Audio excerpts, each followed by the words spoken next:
Grand Theft Auto.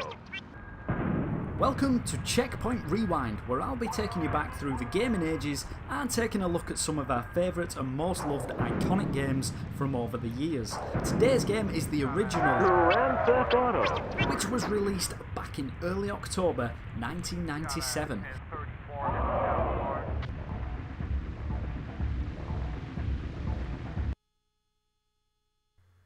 Now, let's be honest for a minute. Back in 1997, even for the PS1 standards, the graphics weren't too great. But frankly, who cared? Me and my friends certainly didn't. This one was all about the gameplay. I mean, on what other game at that time could you be released from a hospital, pick up a gun from outside in a crate, boost a bus, run walking dots over, blow tanker trucks up with a rocket launcher, cause absolute chaos, and generally do whatever you wanted, only to get busted for 17 shunt and bumps, 5 carjackings, 63 firearms offences, 15 murder ones, and be released with a fine and start all over again with the gun that you could find outside the police station.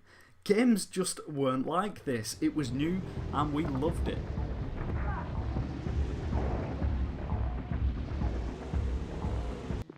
By doing a bit of research, I found that interestingly, GTA didn't always look like this. Here's a very early production screenshot which can be found showing how different the game could have looked. It also, believe it or not, had the project name Race and Chase, which to me isn't quite as appealing as Grand Theft Auto for obvious reasons, although the newer, more up-to-date versions of the game still have some of the features that were in the original title, like the auto shops where we could spray our cars to lower the wanted level, albeit a lot more basic back then. We even got introduced for the first time to the cities that we will play in more recent releases in full glorious 3D, like Liberty City, Vice City, and personally my favourite, the classic San Andreas.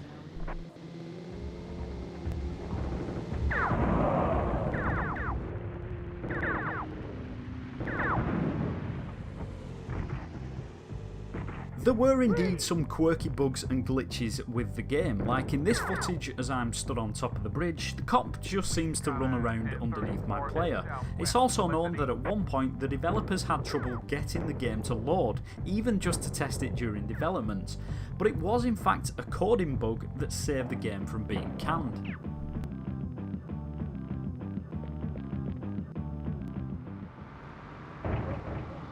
A developer revealed back in 2011 that this bug turned the cop cars more aggressive than it was originally planned, and this made the game a lot more fun than it could have been, so the bug stayed in the game.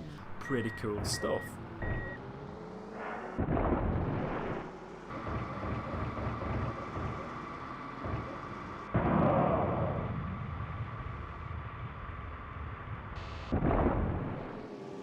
Now, I could literally sit here and talk about this game for hours, but the simple fact is, this was the very beginning back in 1997 of what will go on to become one of the most popular and best-selling game franchises ever created. Thank you so much for watching, I hope you enjoyed the video, and I'll catch you in the next episode of Checkpoint Rewind coming very soon, but until then, take care guys.